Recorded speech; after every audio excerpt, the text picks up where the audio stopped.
Yes, I have lines. Thank you guys for coming. Welcome to the after party for the further viewing of Jurassic Park at the Cinema Arts Center. I am not John Hammond, but I have listened to this podcast several times, and I am very excited to hear this live episode that we're about to see, and we are moments away from. We've spared no expense, and so without any further ado, welcome to Best Picture Cast.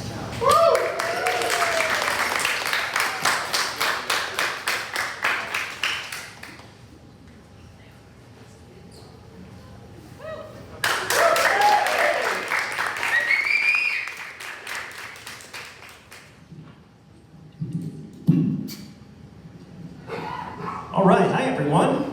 How are we doing today? Yeah.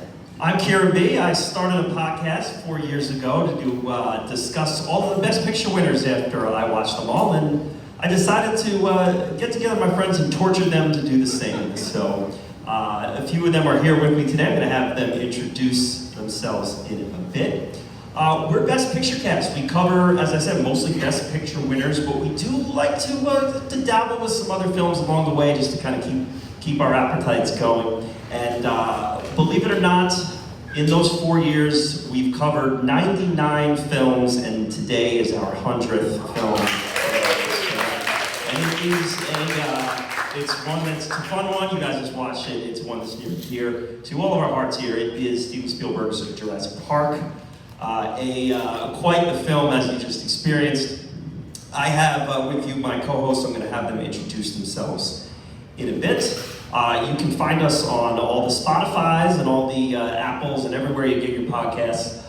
We're guilty of going a little long sometimes in the podcasts. If you've listened before, you know we could go upward of 3 hours. I promise you we won't be doing that today. We'll keep it nice and trim for you guys. We appreciate you coming out. And I love the booze. Those are good booze. We appreciate you coming out and joining us. So without further ado, I guess Dr. Grant Z, my dear people of Long Island, welcome to Best Picture Cast. And first, here is my co-host, Joey R. Joey.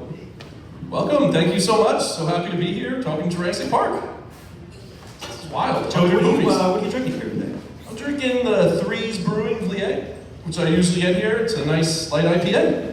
Excellent, the Threes Brewing Company. And Joey, what's your first experience here with Jurassic Park? Can you dial the clock back to the first time you saw this film on the big screen or maybe the little screen, wherever you saw it? Yeah, first time I saw this was in theaters with my cousin, so young. 9? Way back in the early 90s. Yeah, way back when apparently I was allowed to go to wherever I wanted, which was good.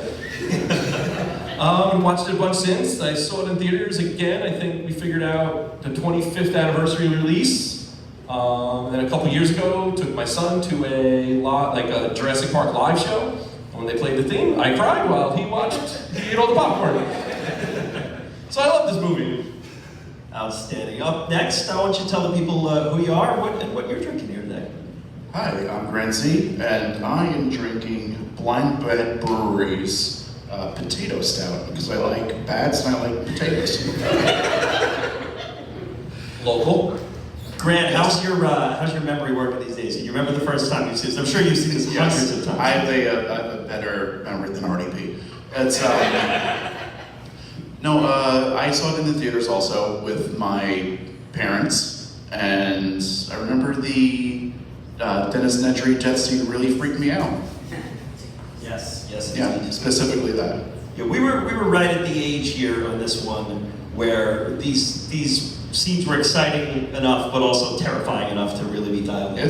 Yeah, very scary. And finally, who do we have on the caboose over there?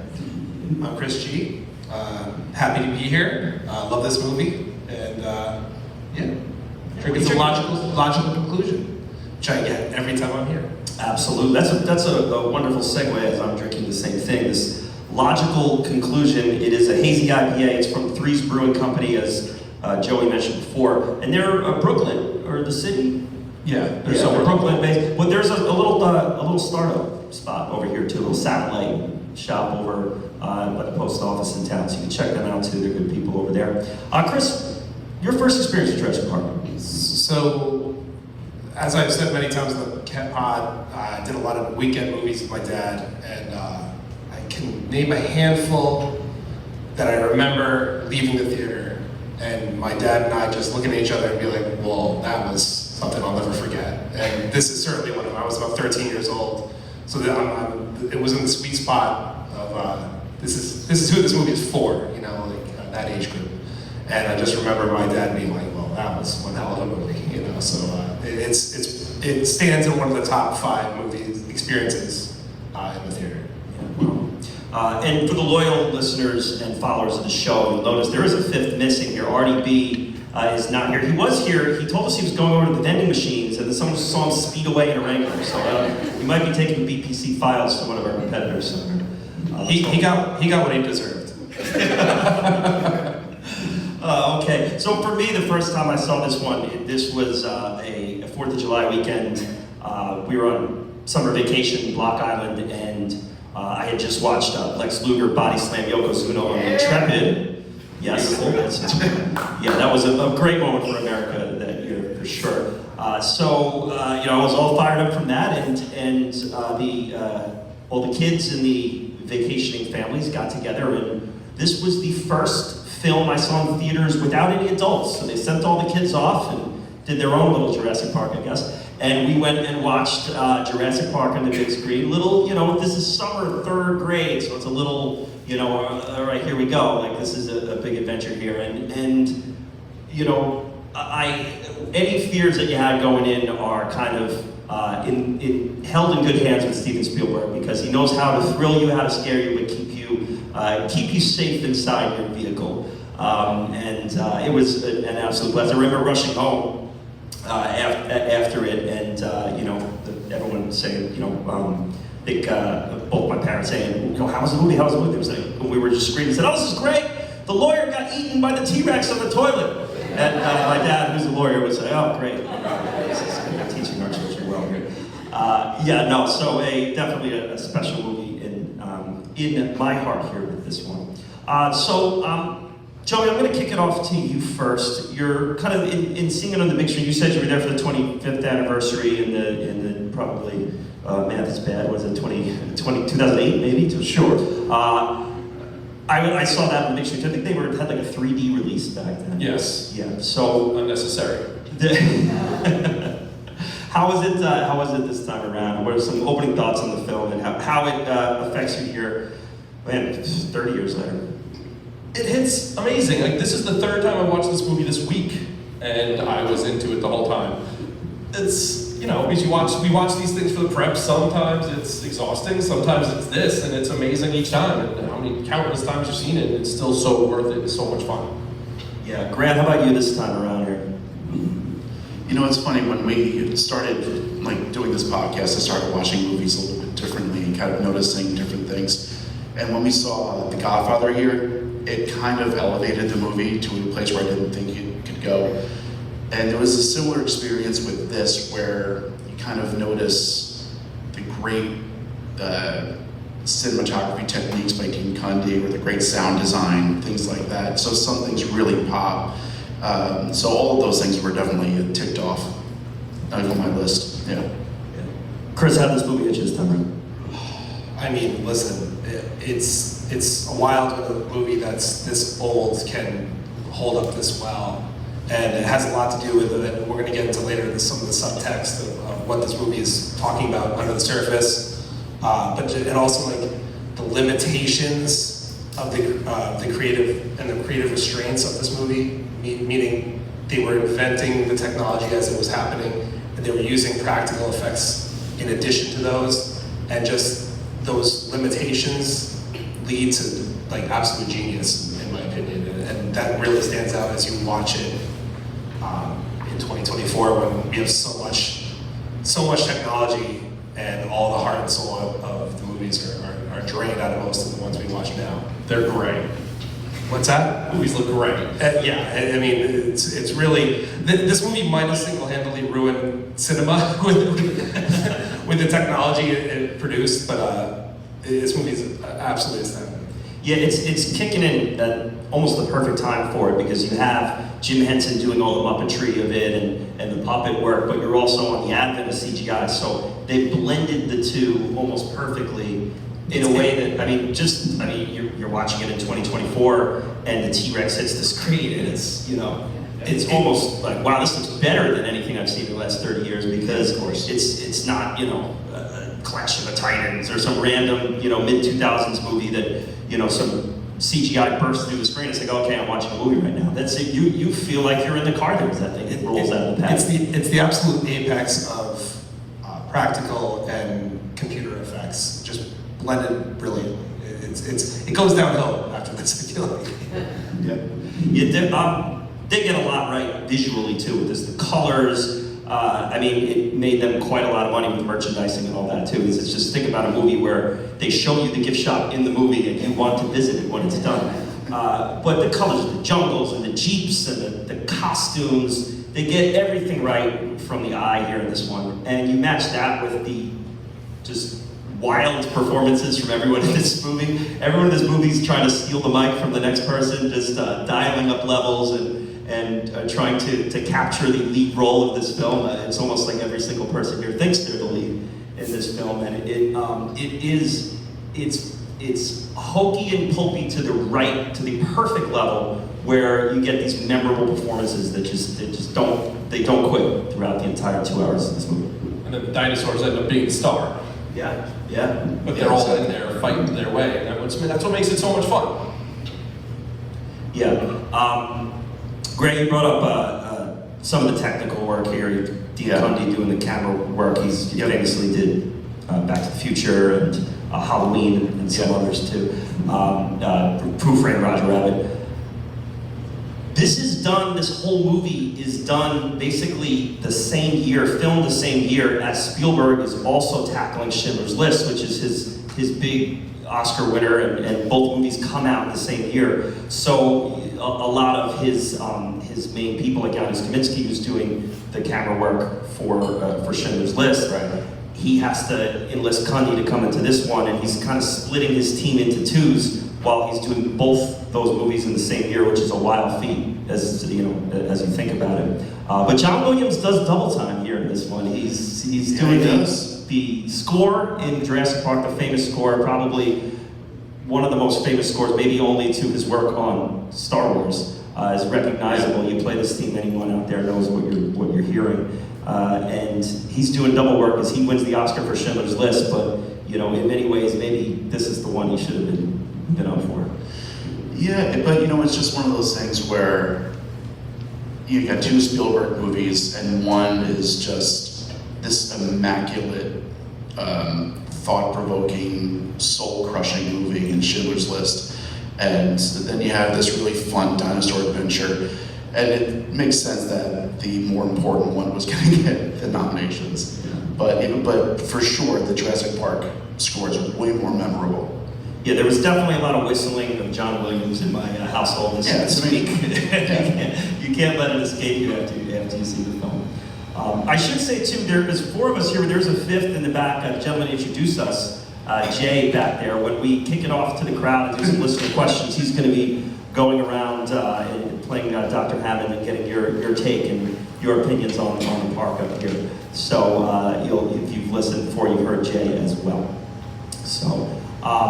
Chris, the performances for you, all these years in watching the movie, which are the ones that kind of stick out the most and still make you, still get to you, still make you smile, still make you laugh, still make you shake your head? Well, I'll go with what the crowd responded to, and Jeff Goldblum in this really kills it, right? Everybody laughed at almost every one of his funny lines. There's so many iconic, I know we hate that word in this podcast, but there is a lot of iconic lines in this, to the, clever girl. I mean, how many times have we said that over the last 30-something years? Welcome to Jurassic Park, just all these, like I think you said it earlier, like everybody's at an 11 in this movie, oddly, and somehow it doesn't feel hokey. And it feels, there's a sense of wonder in the performances, not necessarily oh, John, they're really going for it. This is obnoxious, you know. Where I don't know how this movie works. It really shouldn't have worked in a lot of ways. I think the performances being so elevated work because it's a movie about living dinosaurs. So like anything is possible. So like this reality that we're living in is so off center. So it doesn't really matter. But even to get like meta about it, like even the fact that Steven Spielberg directed 2 amazing films in 1 year. Like, I can't even do the dishes and the laundry the same day. You know, like, this guy was able to do this, or John Williams was able to score these movies. Nothing about this movie makes sense, but it works brilliant. Well, to be fair, I don't think Spielberg's done his laundry in a long time. Fair enough. Yeah. It's one of those things where all the pieces just add up correctly somehow. Like you said, it shouldn't work, but they all do because because if the performances were grounded, it would feel disconnected to the T-Rex running around. Absolutely. Yeah, so, I mean, John Williams, imagine composing a score that's going to win you an Oscar and the score to Jurassic Park in the same year. You know, that's wild. Joey, the performances for you, who sticks out for you in this one is, you know, we're going to do MVPs and LVPs later, but watching this time around, even if it's not maybe the very top of the pyramid for you, just certain ones that stuck out this time around watching the movie. I love Sam Neill in this so much. I just love watching his reactions to it, trying to be the pragmatic scientist, but also just being the guy who's really excited to see dinosaurs. Like when he's laying on the sick Triceratops, it's something a kid would do, and that's just not what he's doing, and I love watching that. It is kind of funny watching this movie that you saw as your childhood this many years later. You know, as a society, we're like indoctrinated into GIFs and memes. And every time one of the famous GIFs from this movie popped, there was a pop in the crowd, whether it was Sam Neill taking his glasses off, or the biggest pop of the night was Jeff Goldblum without a shirt on. Appropriately so, actually, Grant's shirt. There it is. Yes. It's a Renaissance painting. That's what that image was. It was something on the Sistine Chapel ceiling.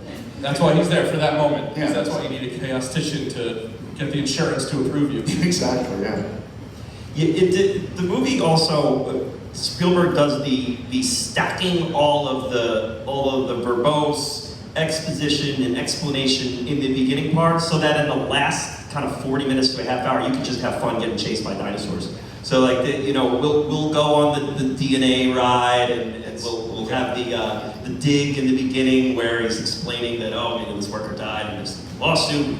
And you know, it never feels to me like all right, they're scrolling and through and telling the audience everything that's going on in this world. This is how we made the dinosaurs. This is what we're doing here. They do it in a casual, conversational way that, while I think that, you guys have said you've shown it to some of your kids, and maybe the beginning is a bit slow for them, I really think it still holds up in a way that we're learning about this world without feeling like we're being taught.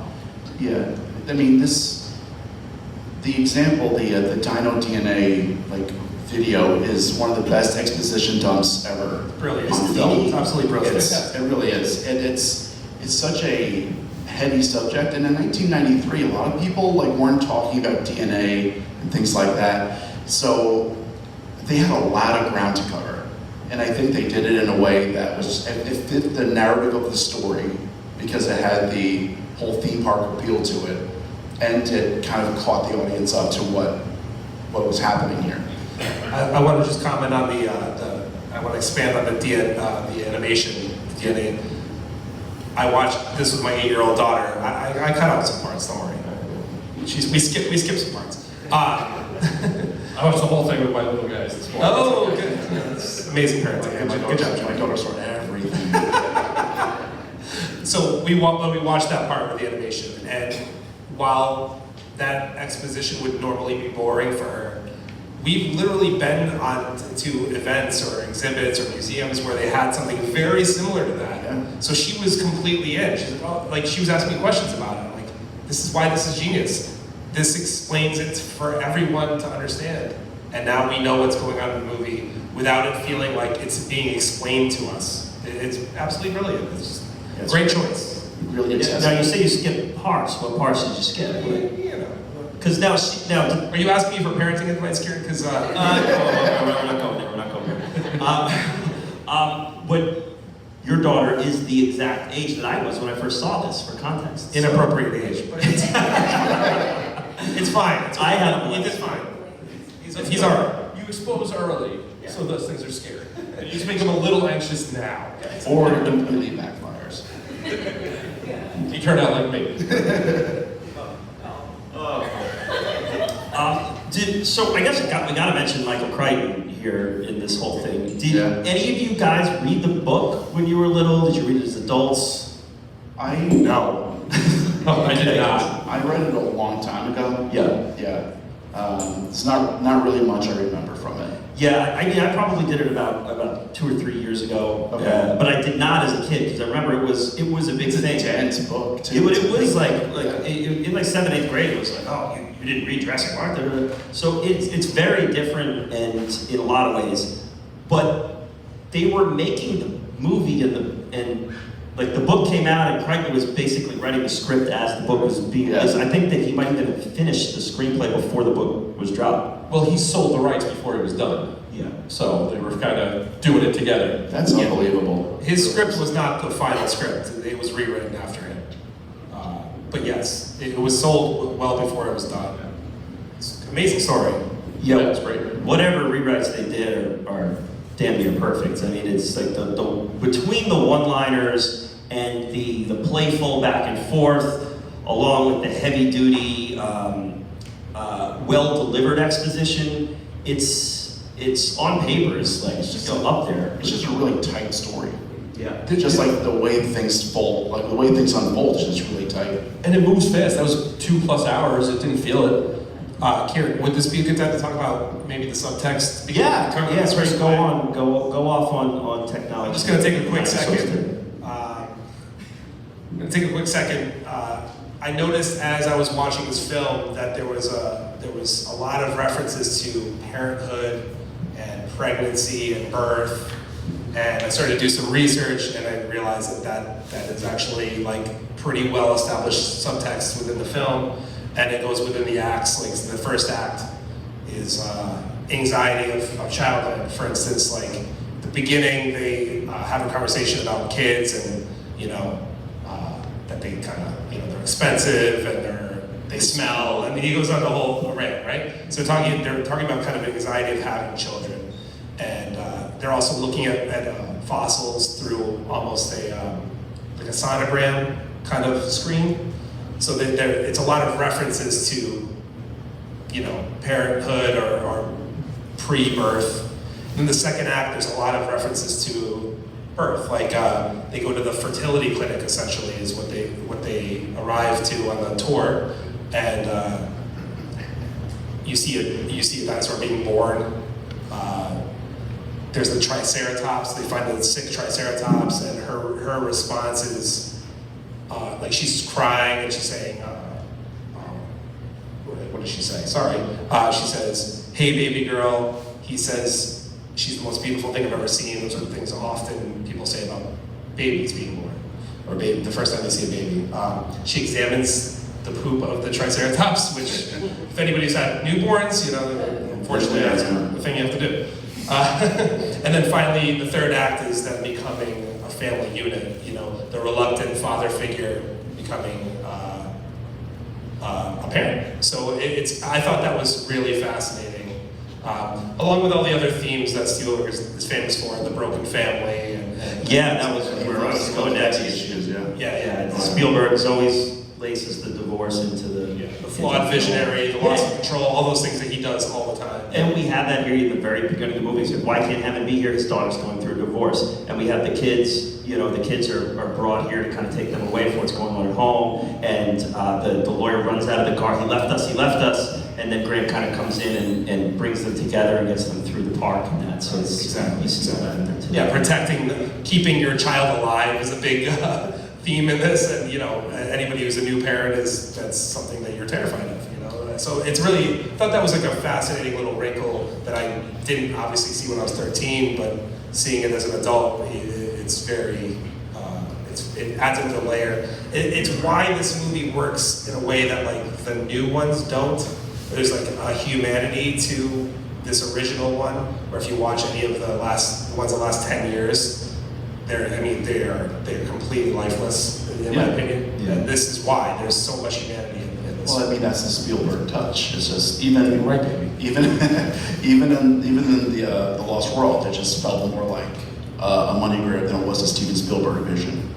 So yeah. In themes also, you have to bring up the shifting in technology. Obviously a big thing going on in the early 90s. This is only a couple years removed from Terminator 2 and the Terminator movies. And we have the introduction of computers into things, and you have Dr. Grant who's digging up fossils, literally, and he's not cooperating with machines. And then the machines say, and then when the machines are shut down, we're forced to go back and battle nature. So there's a lot of that going on there as well. Joey, themes, other things that kind of hit you this one. Yeah, I love the idea of the recklessness of Hammond as a theme, and like thinking that what he's doing is so grand, but missing what is actually appropriate with this, and is this the right ecosystem for them? It's so grand, but in its actual, what is the responsibility of it? What is the responsibility of the creator, even attaching to Chris's, because it's so much bigger than just doing. You have to then actually follow up and protect if you're going to be the one doing it. That's why, like Dodson, he doesn't care about even less than Hammond. He just wants it to then do whatever the hell he's going to do. Grant, how about you? I love the theme of just the unstoppable force that is nature, and no matter how hard you try to control it and deny it of some things or try to mold it into your own vision, it'll just do whatever it does, and there's nothing you can do about it. Life finds a way. Life finds a way. Do you find, because you and I both share that the Jaws is one of our favorite movies, right? Mm-hmm. Our favorite movie? Yes. I find this to be almost the true sequel to Jaws for Spielberg. In a way, yeah. I did feel a lot of Jaws in this movie Revenge this time around. Jaws the Revenge is not the true sequel. It is not. We skip those? Jaws 3? Actually, Jaws Revenge is the true sequel to Jurassic Park, if you think about it. No, actually, watching it this time around, I did just get a lot of sense of Jaws here too. It was great. Well, and we learned the withholding, not showing the Velociraptor in the beginning, but tricking us when the leaves are shaking that we're going to see something right away and go. Yeah. Like, that's clearly just the expansion of what we learned on Jaws. Yeah, again, these Spielberg tricks and these little tricks he does to ratchet up tension that just work out beautifully. He really, that Spielbergian way, like in Jaws, he does it out of necessity, right? He doesn't have the technology, but you really see that he learned his lessons, and he even though he has the technology there's a lot more to pull from with this movie. He chooses not to in a lot of scenes. You notice his restraint. The restraint is really powerful in this movie. Yeah. What he doesn't show you, or what he hides with even like simple, just like a leaf, with some leaves, it'll hide the snake that's happening. The cup of water. Yeah. It's a perfect build-up. Just the cup of water and the footprint with the puddle in it. It's iconic. It is. I mean, there's a word, But it's appropriate here. We overuse it other times. I'm fine with it. It's Steven Spielberg, guys. We're using these words. I mean, We know the most iconic thing about this movie is what's on Grant's shirt. We all know that. Okay, so we've praised this movie enough. I think it's time to head to the nitpick zone here, folks. If you know, if you've listened before, we like to have a little fun with the movies that we see because, when you put a movie on screen, there's always one or two things that are up there that might not make sense, might be worth questioning. When you do a movie about reviving dinosaurs from mosquitoes, there's probably going to be more than one or two things. So we're going to have a little fun with that, and then we'll do some audience questions or things you want to ask us, or just comment on, or contribute to. Artie's not here to yell at you for statements. Yes, you can do loaded questions, you can do statements, whatever you want. All right, so the nitpick zone, we agreed to start with kind of one of the most famous nitpicks in this one, and that is the Tyrannosaur paddock, and the why there's a giant drop for a car to fall down, and why the T-Rex can step right out of it. There's hours and hours of material on Reddit that you can check out as to people trying to defend this, people attacking it. It has always bothered me in 30 years of viewing this movie. Why they can plummet on one end and they can, eat a goat and just step right out into the main ground. An elk can get right down it real quick and get back before the T-Rex comes back from Goldblum. Yeah. It's a logistical nightmare. Can anyone defend it? I mean, I can. Obviously, there's like a steep incline. 70 feet? And I think the biggest problem is that we have one in the back. All right. Sorry. Before, I want to know how she hikes up and down that. Right. Yes. So what? Yes, Jay. We have Come on. I have been waiting 30 years for someone to explain this to me. Just like him, he's unprepared for this. In 48 hours, I will be accepting your apology. In the back, right over there. So you're asking me like how the T-Rex stepped over that? Yeah, Like, give us the logistics. Have you ever watched Land of the Lost with Will Ferrell? Unfortunately. It's a good movie. Like, you know that scene where they're going over the bridge, and the T-Rex stops, and like Will Ferrell explains that his step perception is off, and the T-Rex walks away, and Will Ferrell's like, yeah, he's got a brain size of walnut, and his T-Rex like, excuse me, and he jumps over. That's how. And also jump. And like also like later on, Will Ferrell's like, oh yeah, he's got a walnut in their brain, and then a huge walnut gets thrown over. So, All right, there's a theory. We got a jumping T-Rex. So, I saw someone try to explain it, and it was, if you've listened to our Back to the Future episode, I tried to defend every nitpick. This was worse than my attempts. Someone explained that the T-Rex has a lift like the goat does.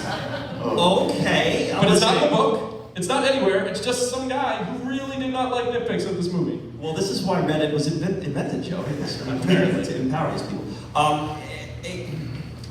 I can't figure out how Dr. Sadler goes down, checks it out, and then is quickly back up. Well, listen, if she could get down that fast, why didn't they just go back up? Right, exactly. It wouldn't make, they would just go back up to the other car. I have to just tap on to this scene too, because listen, speeding away from the running T-Rex, very exciting scene in the cinema. We all love it. I don't want to bring that down in any way, shape, or form, but I guess I'm going to. We learned that the T-Rex can run 30 miles per hour. Yeah. I don't drive stick myself. I've never driven stick. I know that we have at least one person in the crowd who does. 30 miles per hour, we can't get to 30 miles per hour on this car. Well, he said on the There's sticker. uneven terrain, Yeah, it's wet, it's Full speed. dark, Goldblum fell on it. It's fine, it's You appropriate. can hit 35 comfortably. You're terrified, there's dinosaurs, I don't know, man. 30 miles per hour is like the speed limit on a residential road on Long Island. That Humidity makes the tires. was Muldoon like messing with them? Was he was like, we're gonna get him, it's gonna get you. He wanted to see him in the side view mirror. It was all for that image. Humidity makes the tires might be a new t-shirt. If the Tyrannosaurus Method advance. if it can jump over that wall, apparently it has Michael Jordan DNA. They didn't use frog DNA. Maybe Apparently it can run. It can also run. They spliced in Jordan DNA. That's amazing. Spliced it with Jordan and Pippen. It wasn't frog DNA at all. It was bull's DNA. Grant, nitpicks here. Here's a big one that I have.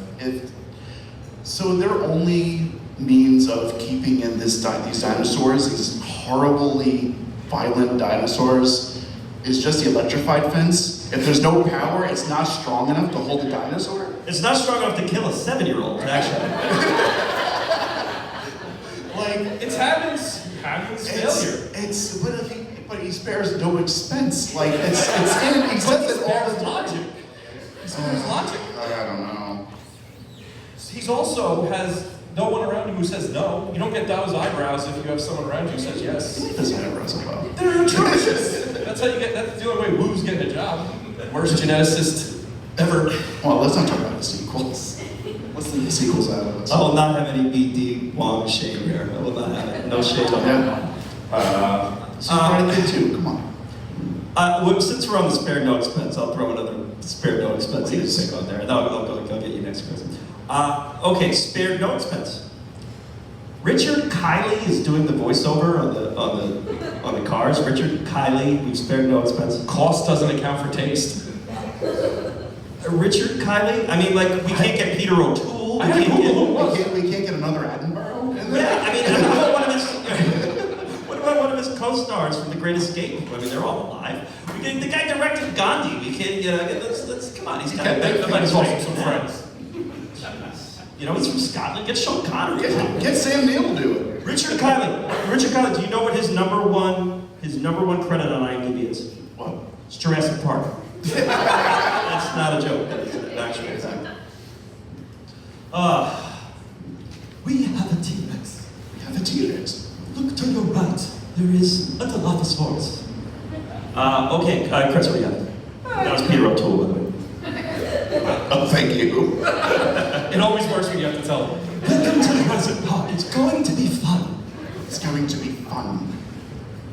I don't have a lot. I don't have as many as you guys. The electric fence. Would it blow the kid right off? That the kid fence? is toast. 10,000 Hold bucks. on and cook. But Yes. maybe, Wouldn't explode. but wouldn't he just stick He on would the stick gun on and just cook? Yeah. Yeah, he wouldn't. Right, he wouldn't shoot right off, No, right? hold on. But on that, and our friend Adam also said this during the movie, the kids could fit through the fence. Grant was the only one who had to go over. My wife said that while we were watching. She Yeah, said, I don't know Grant about yelled at us that. for talking about nitpicks during the movie. I don't know about that. They could get through the fence. I think Absolutely. kids absolutely could, yeah. Tiny Tim, he could have come back. Kids, it's not a race. It's not a race. Well, it was absolutely a race, Grant. It wasn't a race until... It was always a race. That's a great one. So, I think if you were leather in Costa Rica, your opinion is moot. You would be so hot. That's how cool he is. he's a rock star, Joe. He's a rock star. He's so cool, he can work... It's so impractical. It's so impractical. All right, I got one. There's no way Triceratops droppings are that big. It's like bigger than the dinosaur. It's a big pile of shit. I like for reference, I googled elephant droppings, and they're much smaller than that. One handful, too. One handful. No, what's poisonous lot left here? We're moving on. It's an absurd amount of poop. We had to convince Grant not to go to the Bronx Zoo just to make sure this was. Listen, I am a man of science. I need to do research. Oh man. Anything else, guys? I got one. Grant's got a whole list. Oh yeah, here's one. Is Hammond expected to do every tour of Jurassic Park? That was my next one. But also be around for every birth. Like it's What if he gets a impossible. cold? It's to be here for everyone. I know he Yes, plays. I have words. Listen, I know he plays Santa Claus in a movie, but you can't be everywhere at once. Maybe they were planning on cloning him. You know, they clearly have the technology. A multiplicity spin. It's just such a poor plan. He has to be there for every tour, every birth, and also sit in the control room. Just no planning. This is why you need people around you saying no. Yeah. Oh man. All right, you said cloning. I mean, in the 90s, we clearly cared way more about cloning than we do today. Like we thought that cloning was the next big thing. And now we're living in a post-clone world, so it's just. And it's not just cloning, it's hackers too. Like hackers in the 90s, it was this edgy, I love the independent, 90s like hackers. steam rock.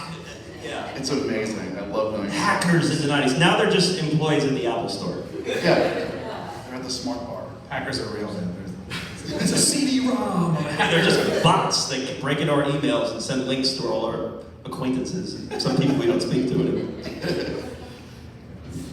Grant, you have another one? Yeah, I got another one. We're about to get into the dinosaur ones. No, I'll leave those on. I'll leave those on. I actually have a quick one. Anybody been on a helicopter? Okay. Do you wear a seatbelt? Shot down. All right. I've been in a helicopter. I wear a seatbelt. Put on your seatbelt. They also needed to show the foreshadowing, Yeah. the seatbelt foreshadowing Fly finding a way. of the two female belt parts. But why couldn't they find a better landing spot? The way the bottom pads, I guess. I don't know. I just have one last one that it just drove me crazy over the years just in watching this film. They emphasize how much he loves digging, and I get the movie making point and all that. But he carries this velociraptor claw with him everywhere. Like it's obviously a possession, and it's not like something he picked up at like a gift shop somewhere. Like he dug it out of the ground, and it's millions of years old. Yeah, I'm just gonna throw it away because I'm a little annoyed that I'm gonna need to find a new job. Like maybe. Well, I think because he can get them anytime he wants now. He can grow. The million years old nature of it alone, that's I hate it. It's irresponsible, just like everyone else. all right, that's the nitpick zone. Oh, okay. All right, I guess I'll just. All right, we're gonna head You want to talk to about the horrifyingness of 6-foot turkeys? What do you got? we're gonna head to audience questions now. So if you have anything out that you want to throw out there, comments, if you have some nitpicks of your own, throw them out there, and we'll dabble with them here. We got some ready to go here. Jay is gonna head. Just say your name and throw something out. Hi, I'm Steve, and I was just, in the beginning, Jeff Goldblum has this herpetic sore on the right side of his lip. Anybody notice that? I did not. I did. I don't think it was I'm makeup. nitpicking. Did anybody else notice that? What character? Jeff Goldblum. We were just looking at sexy chest. We weren't looking at it. I was just looking at his herpes. And it got better after about maybe 20 minutes, half hour, it started to go away, and they started lighting him from the left side instead of the right side where the sore was. And I was wondering, just in Hollywood, if somebody has a sore like that on their lip or something, can they do something to that? Can they speed up the Fire him. It is. First, I mean, I'd suggest they see their local physician. After that, I mean, Hollywood makeup in the 90s do the best he can. I mean, There was Tyrannosaurus Rexes in this movie. They could have used a little makeup. he was directing Schindler's List while this was going He on. ran out of money for foundation. Like that. Him and Laura got engaged after this. She was like, "Oh, all right, it's going away." Steve, we need you to fly back to Costa Rica. Goldblum is a cold sore. It's coming back. Okay. It's a great catch, Steve. Yes, well, yes. Steve Spielberg, I meant, not Steve. That's the question. That was a great job. Name is also Steve. Oh, Perfect. Yeah. You're next. You're next. You're You're next. next. Actually, Steve is next. So I got 2 nitpicks. One of them is really minor. It's during when Dennis is stealing all the embryos, and on one of the embryos it says Stegosaurus, but it's supposed to be a U, but they have an A, so it's Stegosaurus instead of Stegosaurus. Again, That's a good one. That's a great one. it's literally like 2 seconds or even less, but it bothers me. Like even as That's a massive As well it should. That's a great catch. But before you head to your next one, I want to compound on yours. Can we talk about Steven Spielberg gaslighting a third grader, telling him there's going to be a Stegosaurus in the movie and there's not going to be one? I mean, I remember just being like, Stegosaurus, yes! And then the credits roll and it's like, where He said there's going to be he told you there's going to be a Stegosaurus? He called you up and he said, Dennis Nedry steal the DNA! You don't even tell me you have Stegosaurus DNA. He did not promise a Stegosaurus. He's promised a steg. Oh. Well, he gave it to me in the Lost World. Great. Which one's the Stegosaurus? Thanks, Mr. Spielberg. it's the dinosaur with like the small head and the scales on his back. Yeah, the shells on the back and spiky tail. Spiky tail. It's one of my favorite dinosaur jokes. And the second one is the scene where the T-Rex breaks out, and when we cut to where Dr. Grant's car is, and notice that like the car where the kids are in, like the left door is open, but when we cut back in, we see that the door is closed, and Continuity. and the kids like, oh, the kids. He was on shit, Schindler's and we List. close the door, and that's pretty much it. Thank you. That's perfect. Nitpicks. Oh, we got Uh-oh, we're in trouble. yeah. Chris, how dare you? This question's really just Jasmine. Hi. Okay, this is a fun one, I hope. I'm gonna make you guys go deep. I think what stood out for me in the movie was this time watching it as an adult was all these like archetypal figures represented by the characters, like the godlike figure who thinks he can control nature, and the most vulnerable character, which is Tiny Tim. Right? Doesn't have any control over anything and is mercy of these adults around him, and his parents aren't even there. So my question for you is there a character you see yourself in? And why? And I promise I won't psychoanalyze your answer. Wow. Okay, well, it's Chris Weiss' question, so he has to go first. We're divorced.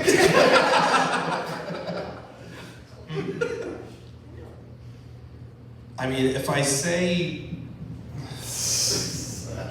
Dr. Grant, that's embarrassing. But I think.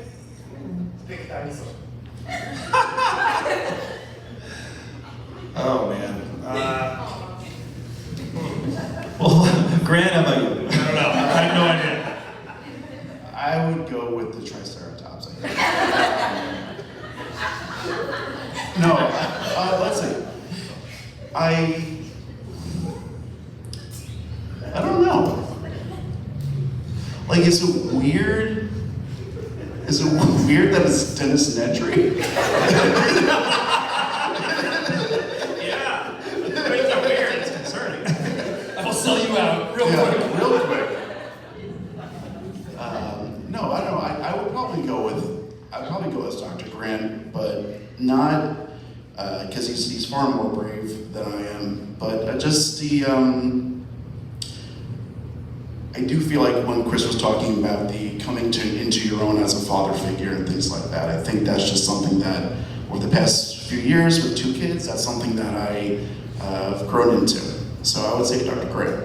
Yeah, I mean, I agree in that's how I relate to that character. No, you really, because you hate kids. I used to hate kids until I hate other people's kids. I like my own. That's true. That's appropriate. Joey, how about you? Well, for what these guys said, my real answer is Dr. Grant. But according to Adam, I'm the annoying kid at the dig site mentality. So thanks, Adam, for that. But And Karen, you're the sleazy lawyer, right? Obviously. Yeah, I mean, you know what, to be honest, like, this time around, I kind of related to Samuel L. Jackson's character. Hold on to your butts. Don't shut down the system. Don't shut down the system. Don't shut down. All right, I'll shut it down. Oh, golly, I'm eaten by a goddamn raptor. what if they just let him go by himself? But I mean, it's like, the guy's being like, don't do this, is the one that gets eaten. Yeah, no, I mean, I've always related to Dr. No, that, yeah. You know, but you know, there's got to be a little Dr. Malcolm in you too. You know, the telling people what they're doing is wrong, and when you're right, it's like, now I'm running from a dinosaur. You know, I do that. You do. I do that. You do. Kristen just nodded. All right, I guess it's a little bit of Malcolm too. Well, thank you, Dr. Melfi, for your question. We really appreciate it. It's a great question. Here comes the She's now gonna psychoanalyze us in the review section. Who else, Jay? Who else is that? Uh-oh. Is this a trivia question? No, not tonight. Not tonight. Maybe, actually. I don't know. We'll see. First nitpick, if y'all don't mind. Yeah, sure. So you already touched on the helicopter and how the 2 heads that don't fit. It's fortunate. Does Hammond's helicopter just not have proper seatbelts in them, or did Laura Dern just not need a seatbelt while she was going down? If I can try to defend this one. You ever like sit in the middle of the back seat and you don't know exactly which buckle is yours, and you kind of take the buckle of the one person next to you, something like that. I think happened. Yeah, this is kind of a dated 90s joke that they did, because even on an airplane, and they might even still have those seatbelts on the airplane with the Oh, for sure. Jesus. I think so what I took out of it was that one got folded under the seat and the other one was Yeah. up, and you know, been in that situation before. But Reckless. Spared some expenses, I think. And the other thing, I don't know if y'all are going to get into it, but the Best Picture winners, or nominees of this year. let's do it. So we got the aforementioned Schindler's List, The Fugitive, In the Name of the Father, The Piano, and The Remains of the Day. Joey, you want to talk about the piano? Yeah, the piano stinks. Doing that. I apologize to people in New Zealand because that movie is not good. So Jurassic Park should be in that 5. I was going to say, if y'all could knock one out, which would you? And realistically, there are a couple that could have been knocked out in lieu of this, but, so we got one for the piano. I don't know if y'all have other opinions for. I mean, I haven't seen Remains of the Day, but Carmela Soprano and the priest seem to enjoy it, so I'll take their.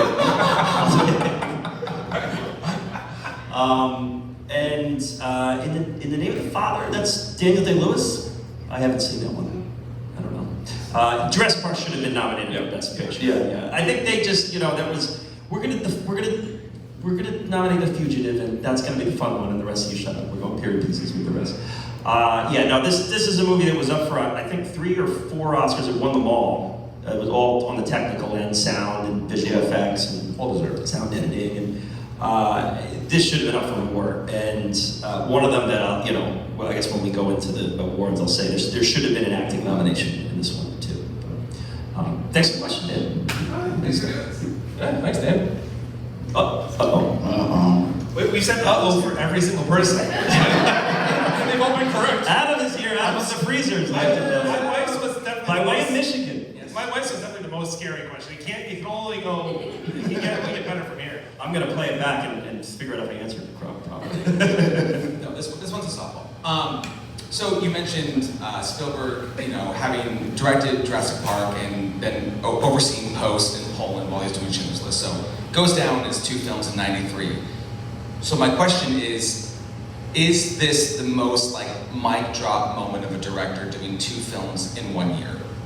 I think have a couple of years in case. Yeah, fire up a couple of So the ones that I thought would be appropriate to this group. So in '54, Hitchcock did Rear Window and Dial In for Murder.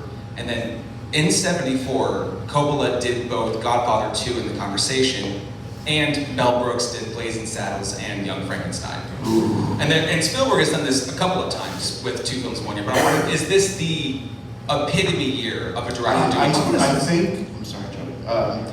I think because both movies are so vastly different, it's the biggest mic drop moment. They're 2 completely different films, and they have no business.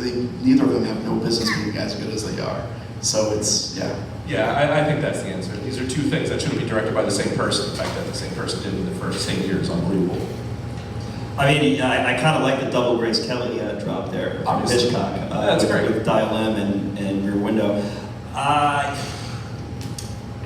don't know. I mean, Jurassic Park and the entity of what it is and what comes after it, and then Schindler's List, which is widely one of the most respected movies of all time. It is tough to beat that, but you got to throw out The Conversation and Godfather 2 like you did. That's wild. But I think '93 to me is probably the answer.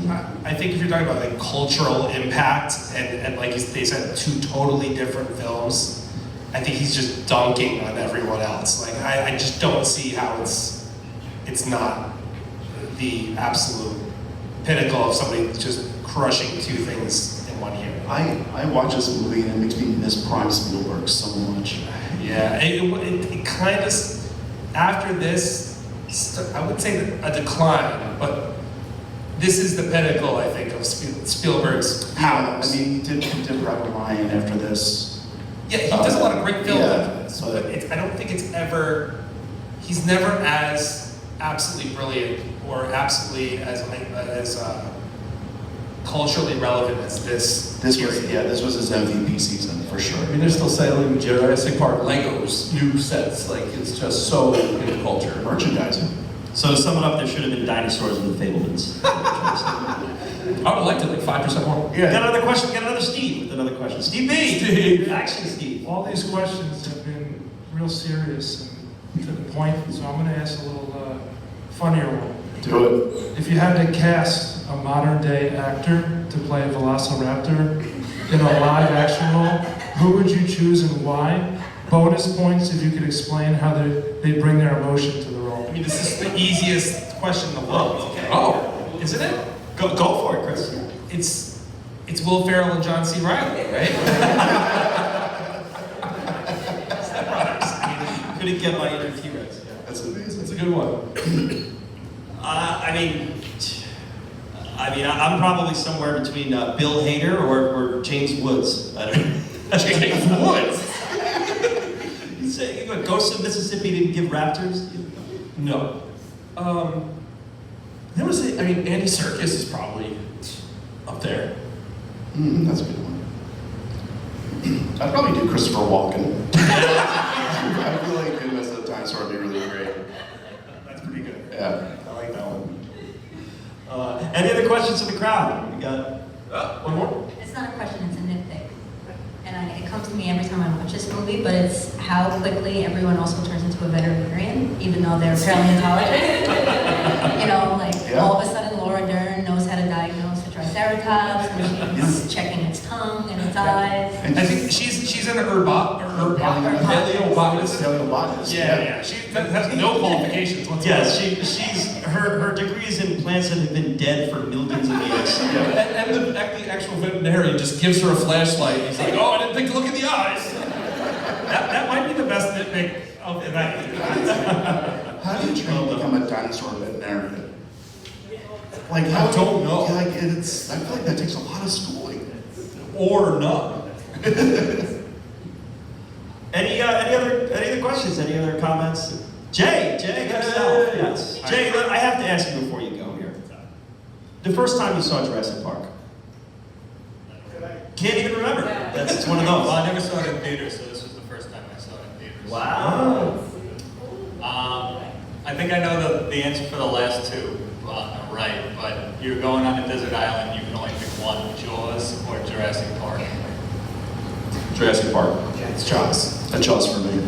It's going to sadly be a tie here. It's going to be Jurassic Park. Yeah, no, it would be Jurassic Park. Hell yeah. Spielberg's best movie. That wasn't said in World War II. Just so we don't upset people. Okay, any other questions? User questions, listener questions, audience questions? Good. Oh, or Terry's. We got a couple. Oh, we got one. Love your shirt, but wow, great shirt. Makes me a little bit. One of my favorite things about the movie generally is the sort of dichotomy between, hey, do we do this or do we not? And I like there's a gray area between, you know, where it happens like, oh, can we do this? And people are like, oh, this is a bad idea, but then they're also like pretty cool dinosaurs. So my question is kind of a silly one. Maybe not this park. If there was a Jurassic Park, would you go? Oh, I'm there. Absolutely. I would totally go. I risked my life for I would wait like 5 years, but then I would go. I risked my life for a lot less. You better have locking mechanisms on the vehicle doors. Yeah, I want like every dinosaur. I'm not married to that. Honestly. I just want to see dinosaurs. I want every dinosaur encased in bulletproof glass. Like that's what I want. I want to pretend I'm a veterinarian and I want to diagnose the Triceratops. Might even ride it. I would love to snuggle on a sleeping Triceratops. That'd be awesome. Terry's up there. My name is Terry. This has been amazing. Okay, so watched this before I became a mom. Some of you are parents, some of you are not, but I literally found myself like digging my nails into my hands, like, and I was like, I didn't even notice the kids were in danger before I became a parent. How differently did you watch this movie after becoming a parent? Because I could think of like 10,000 things I'd be like, okay, drop the ball everywhere. A really good question. I was thinking how actively tonight, how my two kids would handle it in two very different ways. My little guy would run at the dinosaurs and try to fight them, and my older guy would, I don't know, he'd just be on my shoulders while we ran. But hopefully I wouldn't drop the ball as bad as everyone did in this movie with their children. Yeah, it definitely changes the perspective on how you watch this movie. It's, yeah, I don't know if, it's hard to kind of look at my kids are a little bit younger, so I'm trying to imagine what it would be like, but it's, yeah, I'm just glad I've never been in that situation. I think this is one of the ways Spielberg is, I'm going to say, a genius, because he knows how to build the stakes, right? The stakes are high if you're a kid watching it, because you're putting yourself in the position of those children, right? Like, if I were that kid, this is what I'd be going through.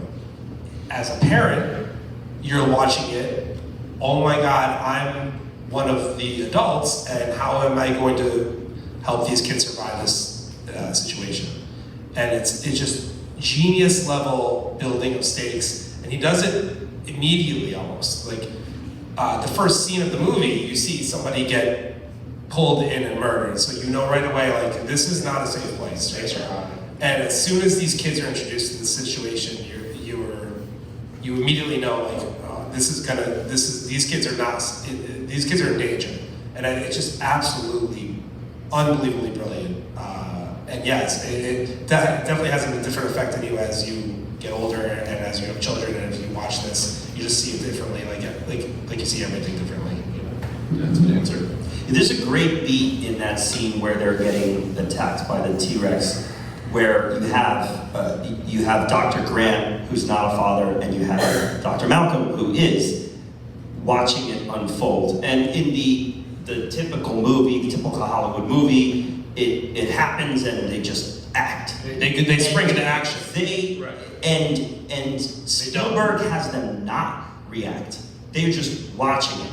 And the first thing is like, oh, maybe this isn't as bad as it looks. And it's like, this is definitely worse than it looks. And now this is definitely as bad as anything I could possibly imagine. This is the worst thing ever. And then, after some time passes, it's clear that they have to act on this thing. And you have Dr. Grant, who approaches it like a scientist and goes at it, I know how these things operate, I'm going to get its attention and throw it back into the paddock. And then you have Dr. Malcolm, who reacts like a father, who says, get the kids, I got the flare, and he pulls the thing away. So you get a good difference between the father and the doctor. Even that moment when Grant checks on the kids. He doesn't even check on the kids. He checks to make sure they have a radio, to see if they have a radio. Right. And then Malcolm's like, well, how are the kids? He's like, well, I didn't ask. They're trying. Kids get scared. They're establishing that pretty early on. Yeah. You know, like that this guy has no feel for this type of situation. He has no feel for how to deal with children. You know? Right. Yeah. But really great again, question. like many people, you gain them with having to do it. You know, like, you think you're prepared, and then when you're in there, you find out you know nothing, and you gotta hope you make it work. I had a kid, I had no idea what to do. I was like, oh, what am I supposed to do here? You know, no one does it first. Yeah. Great question, thank you. Really good question. Dan, it's back. Sorry. This is the trivia question. The answer's Toronto. Yeah. I know, I'm determined to get y'all that 3-hour recording mark. I will jump down. Don't tempt us with a good time. Another nitpick. Why needing dinosaurs? Why they make them? They could have just done a Triceratops, Brontosaurus, those running ones. Would have been equally $1 billion. Same reason why there were lions at the zoo. Yeah, I mean, Because you need to cover everything. You need the cool ones too. Hey, there's some really cool early Oh, look at that one, eating a plant. Look at that one, eating a Brontosaurus isn't cool. He's just tall. Like, you need the T-Rex in there. from the movie making standpoint, I mean, yeah, they were showing the ignorance of the, you know, when D.B. Wong has the clipboard and he's like, you read Raptors? Right. Like just not like, could you be that stupid? And he just nods and says, yeah, it's on the clipboard. Reckless hubris is all through this movie. Now, It's amazing. how they found that many mosquitoes that had all these different breeds of dinosaurs. I feel like finding one mosquito in amber is probably a pretty big find, let alone this guy. Jay, what about you? You got a mosquito? At the staff, he's good. Yes. Another family member, yes. Well, this is, I guess, a bit of a nitpick. If the Laura Dern character is going out and risking her life to turn the electricity on, why doesn't she bring a gun with her? And the second follow-up question, if you're the hunter that goes with her, why do you wait until the last second to unfold the stock? When you're lined up for a perfectly good shot, you get eaten. The second nitpick is... That's a perfect nitpick. That's perfect. Wow. My scientist uncle over there. Yeah, there's no excuse for any of those things. That's why he's dead. Any experienced hunter would have it ready to go. Yeah. All right, so final time using the microphone. This is a little tricky question. So you guys read the novel, correct? I did. It is absolutely phenomenal. Like, the best thing about Crichton is how he does not hold your hand. He goes into really deep detail, especially like Dennis Nedry's original death in the novel, which is He Or doesn't. Colonel, yeah. It's yes. So I guess would you be down if on like HBO would announce, yeah, we're going to be adapting the book for like a television series? Would you be down for that? Like a rated R? Yes. I Yeah. would. Right. I'd be okay with that. I think with the whole idea of remakes and stuff, it doesn't erase what came before it, so you would still have this amazing pseudo family friendly adventure movie while having this way more adult miniseries. So I would be all about it. That's awesome. That's all.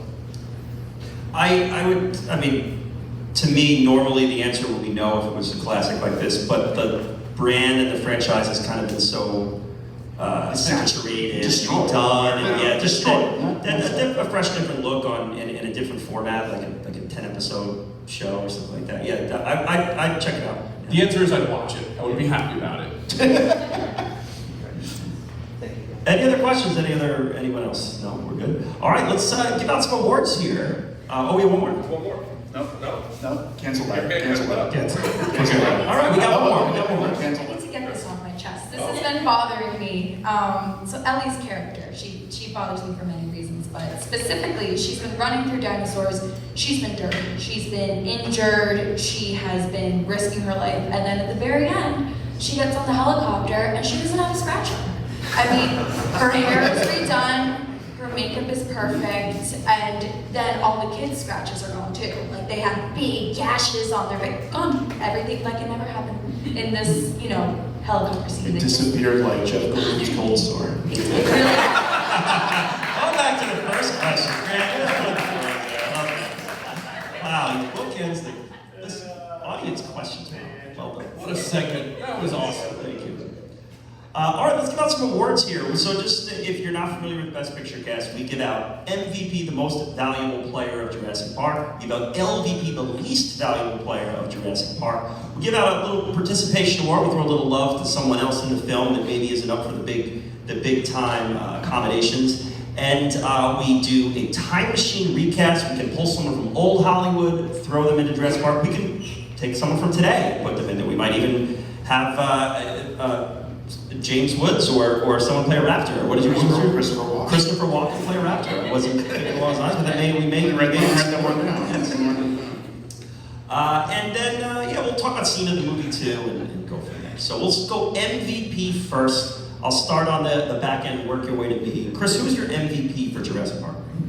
Okay, since I'm going first, I'm gonna give the obvious answer. It's Steven Spielberg is the answer. We're gonna probably give some other answers, but that's the answer. On several hundred levels, this guy just changed cinema forever, for better or for worse, and it's astounding. This movie is old, guys, and it looks like it came out yesterday. And he's brilliant. He's a brilliant storyteller, and we all know that. So I'm not going to expand anymore. Great.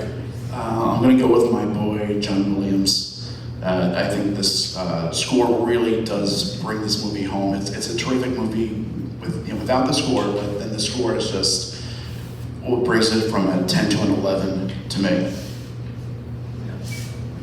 I'll just piggyback on that because that was my MVP as well. Grant, I had John Williams. It's the composer in a film. You're usually just doing background music, but to create something that's one of the most memorable parts of a film like Jurassic Park is pretty astounding. And then obviously there's the big swelling moments of the dun dun dun dun, Sure. and then the scene in the helicopters they're going away when we see the brontosaurus. But the little moments in between are really fun too and really important. I mean, he makes changing a fuse sound like dissecting a bomb. There's a green bush, there's a green button, push it, push it. It's really wonderful. So I would agree with that. When it kicks back to me, I guess I'll pick someone on screen just to be a little different. But Joey, MVP. Yeah, you guys did the answers, but I'm gonna go with Sam Neill as Dr. Grant because I love him and I think he's great in this movie and I don't think he misses. Fantastic. If I have to pick someone on the screen that's the MVP, I have to go with Richard Attenborough as Dr. Hammond. I mean, he's just otherworldly in this thing. He's good. Jay's wearing the costume. He has the fun one-liners and the weird moments and the pulpy things, but he also has some really weighty character arc in this thing. The flea circus scene is incredible. Yeah, it really is. And I'd like to pick it as a scene in the movie. I'm probably going to pick something a little more exciting than two people sitting at a table talking. But that scene is like a big, major evidence of the themes of this movie. I mean, here you have a guy who started, the first thing he created was a flea circus where the animals or the creatures are so small that you can deceive the people into seeing something that's not there. And now he's doing something so big as to creating dinosaurs. It's really, it's a really powerful scene, and he crushes it. And he, to me, would be the guy who should have, if there was one actor up for an Oscar, a supporting actor nomination for Attenborough there. Yeah, and it's not easy to make this billionaire playing God to seem likable. And I think Attenborough's performance, as well as Spielberg's direction, really make this guy not seem like a villain, which is kind of hard to do. And the fun Spielberg connection there, of course, is that Attenborough directed Gandhi, which beat Spielberg for Best Director for E.T. Yeah. So here you have this guy, you get this tough beat. He wins director for an unwatchable movie like Gandhi, and you create E.T., you lose the war. It's like, all right, I'm not a sore loser. I'll cast you as one of the major roles in the next. Sure, I almost said iconic again there. The next epic film that I make. So, LVP. We'll start with Grant this time. I don't want to keep starting with Chris. God, I had a really hard time with this because I feel like the stuff on screen, everyone's doing well. I feel like even the kid actors are doing a good job with what they like. It's not distractingly bad or anything like that. So I'm going to cop out, and I'm going to say that the LVP are all the sequels. Oh, good all done. And it is a. I appreciate that. It is. You talk about something that. You talk about how Teflon Jurassic Park is. That these terrible sequels didn't ruin its legacy. It's really impressive because those sequels are. Even the good sequel is not good. It's just bad. Yeah. Joey, LVP. Yeah, Timmy stinks. Timmy's the LVP. Whoa! Hot takes. I don't like Timmy. Timmy is the LVP. That's wild. That kid hasn't been through enough. I don't agree. Alright, this was an easy one. How dare you, Joey? I'll go next. I had a sister. I'm sorry. I'm not being the bad guy. Lex is the tough hang in this one. I don't know that the script does her any favors. I think, but to me, if there's one actor or actress that's just kind of not up to snuff with the others, I think. It's a tough call. I love this movie. I wouldn't necessarily change it unless I had to, but that's where I went on this one. So, Chris. So I don't usually go actors on this one. So I'm gonna do the long-term repercussions of the visual effects innovation has ruined movies. Guys, right? It's terrible. Movies are terrible now. And this is the reason why. This movie is oddly meta in that it's about people who invent technology and then it destroys them. And in this movie, with this movie being made, they invented technology that destroyed their industry. That's the LVP. Losers. So there you have Grant and Chris with the intelligent, worldly answers, and me and Joey picking on child actors. They should do better. All right, participation awards. Throw a little love to someone in the supporting cast. Call them out there. Joey, you're up first this time. Bob Peck, who played Muldoon. Also Bob Peck. Yeah. Unbelievable. Yeah, he's great. Lovely. I love every scene he's in. We just have like a Kenyan hunter in the middle of this movie. I don't know why, but he's there and he's electric. And he's fantastic every time he's on this. Quiet, all of you! I'm approaching the Tyrannosaurus paddock! we somehow accept that there's people like this in real life that exist in movies, like these safari warrior dudes that just like are waiting to protect us from whatever is going on. Like, I don't think this person exists, but it's awesome. He's like Robert Redford's badass nephew from out of Africa. Like, you just take his character and just put him on like a nice like high protein diet and just. His line readings are all time in this movie. It's great. Everyone. Clever girl. I mean, I literally still say that all the time. You know? They should all be destroyed. Kill her. We should have a new category. What would the movie look like if there was just a Kenyan safari hunter inserted into the film? He's just here and he's taking over. Maybe get you to do an award. Yeah. My participation award is Samuel L. Jackson. I mean, this is a year before Pulp Fiction, and you know he's obviously become a household name and face here today. But you can see the makings of it here. This one with the cigarette hanging out of his mouth and the undone tie over his shoulders. He just wanted to go home early for the vacation, but the owner's grandkids are coming out. He's got to stay for the weekend, and he gets eaten by a raptor. Yeah, Samuel L. for this one. Chris, did you give us? Yeah, Muldoon. Also, yeah. same as Joey. Same as Joey. Yeah, that's right. So we had Muldoon across the board there. Oh no, Grant didn't go yet. Keep up here. Mine's the sound design. It's something that you really notice. It's something you really notice when you're in like you're watching the theater and surround sound and all that. It's just Oscar award-winning sound design. It's incredible. Scene of the movie. A lot of options here in this one. I guess I'll go first, and I'm going to pick the most obvious one. The T-Rex attacking the cars is... It's the T-Rex. It just never gets old, especially you see it on the big screen. It's every time I watch it, I go back to the first time I saw it. Whereas there are moments later on in the film where, you know, I got the beats and I know what the deal is. But this one, I live it like I'm seeing it for the first time, and it's unbelievable filming. That's the answer, but I'm going to show some love to the Velociraptor in the kitchen scene too, because I think that's a great scene. Absolutely. I went with a non-action scene. I went with the lunch scene.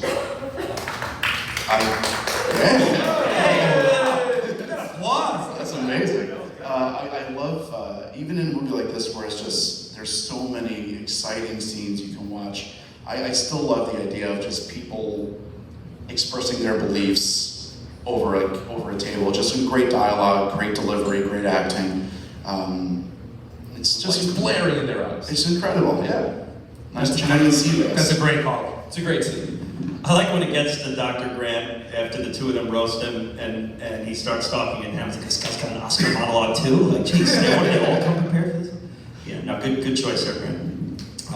Time machine recast. We can take anyone and any of the walks of Hollywood, put them into this film. You can pick any character you want. You can go modern, you can go contemporary around the time of '93, make a true recast, or old Hollywood. So I guess I'll go first. Here's my turn, right? And my LVP was Lex, so I want to put in a child actor that I think could crush that a little better. I think that role is tailor-made for Tatum O'Neal. Right after Bad News Bears, slide her right into that one. I think she'd crush it. And even if there were some limitations in the script, I think she was that good of an actress at that period of time that if this was a movie that was made when she was in her prime, she would have stolen the show there in that one. In what was kind of a role that had so many other electric parts around it. That would be my choice. That's great. Joe. I also recast my LVP, as I always do, so I'm taking Joseph Mazzello out of this. How dare you? Oh, he's so good at Bohemian Rhapsody. I have to, so I'm going to put in Haley Joel Osment from Six Sense Time. Okay. I think he'd be great. Okay. Yeah, I mean, like that. I'm going to recast Gennaro with Paul Giamatti. That's really it. That's really good. Good one. Paul Giamatti getting eaten by a T-Rex sounds fun. Yeah, we'll have a coupon day or something. We can charge whatever we want. $2,000 a day, $10,000 a day. People will pay it. Chris. All right, so I'm going to zag a little bit here. Ooh. it's one of my favorite characters in the movie, but there's only one person that's better. So I'm gonna recast Jeff Goldblum's character. Okay, I'd like you to hear me out. I'd like you to hear me out. Yes. There's only one person that has more charisma and sex appeal and intelligence than Jeff Goldblum, and it's this guy Kieran Beaver. He's unbelievable. And you preempted me a little bit, but I just wanted to let you know that this guy would crush it. All right? It's Kieran Beaver. Look at that legend up there. At least you got the room turned back because they were anti you for a second. Photoshop finds a way. Photoshop always finds a way. I've been had. Okay, well done. Yeah, take that picture. Feel free to keep that up for the rest of the year. First time one of us got an award. Oh boy. In the crowd there, if you can take your eyes off of the horror on the screen up there. Any other ideas for recasts? Anyone have one? We got our friend Steve back here.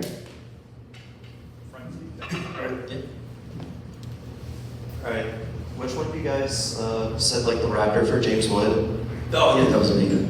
So I was thinking, like for the Velociraptor, Jack Black. Because I like that. There was this weird like ad going on where it's like a Velociraptor voiced by Jack Black talking about climate change. I think you've definitely seen it. Like I was watching Top Gun and the ad showed up and I was like, I legit thought it was for Jurassic World Dominion or whatever the newest Jurassic World is, but no, it's like a completely separate thing. I guess they just added the Velociraptor in just to get more like eyes, like to get more attention. I don't know, but that would be funny. Jack Black can bring the Velociraptor. I would love a Jack Black Velociraptor. That would be great. Any other time machine recasts? Yeah. PJ. This might be making people uncomfortable. PJ has entered the chat. Buster Keaton, as any role, imagine the stunts and just what he would do with that T-Rex. I think the work that they would pull off together would be legendary. Buster Keaton as Tiny Tim. Let's do it. Yeah, imagine on the electric fence. It's so good. That'd be great. That's hysterical. Well done. Any other? Yeah, Steve's going. Say Gary Busey in any role. Gary Busey in any role, Raptor or Kenyan Hunter or. I love it. Like Gary Busey now or like Point Break Gary Busey? I'm Hunter Roger. Oh Jesus! Okay. This is a disaster. Anyone else? Anyone have an idea out there? No. Okay, so the last thing we're going to do is we're going to give recommends if you like Jurassic Park, what you think you should go next. And we really can go anywhere with it. I don't know where you guys. Oh boy. Chris, you go first. So, as I was the one that kind of pointed out the fears of parenthood kind of theme that went on in this movie, I chose a horror movie, weirdly enough. Rosemary's Baby is one that kind of follows the similar theme, and I think it's an interesting parallel to this in that way. Ooh, two movies, very different feelings. Yeah, on purpose. Sure, yeah. Grant, what was your recommendation? I would go with another dinosaur movie with dinosaurs with humans, and it's the great movie Tammy and the T-Rex. Yeah. Grant's killing it with the applause tonight. It's PJ's a huge Grant Z fan. I guess so. It's a wonderfully terrible movie. Tammy and the T-Rex. Tammy and the T-Rex. Okay, all right. I'll add it to my list. It's so bad. Joey. I went with another Michael Crichton written movie, and I went with Twister. Oh, okay. Twister right around the same time period there. Yeah, again, the Twisters are the star of the movie, like the dinosaurs here, so I think it'll be a fun one. Good one, and a tie-in to sequels out today too. Right. I went with I had to emphasize the physical and practical effects of this one. I wanted to pick another movie that kind of bridged that gap a little bit, and also it was a fun movie to watch, but dabbled with themes and technology and whatnot from there. And I picked Paul Verhoeven's RoboCop. from the That's late great. 80s classic. Talk about movies you watch too young. Just a good discussion of implementing technology before you're ready to that's a great understand the ramifications of it, and some real fun effects in that one too, and a movie that I think probably most have seen but maybe haven't revisited in a while, so I think it's a good one to go back to and see how movies looked back then versus today and all that. So we had RoboCop, we had Tammy and the T-Rex, yes, we had Twisters, and we had Twister, sorry. How dare you? And Chris, Rosemary's Baby. Okay. Well, everyone, thank you for coming out. This was a wonderful experience for me. Third grade me who thought he saw the biggest face turn of all time when Lex Luger came off the helicopter and body slammed Yokozuna on the Intrepid. Just that same weekend to watch the T-Rex come out of nowhere and eat the Raptors. So 2 big face turns, baby face turns in 1 weekend was a lot for me then. So this many years later, it is fun to have this conversation with you guys.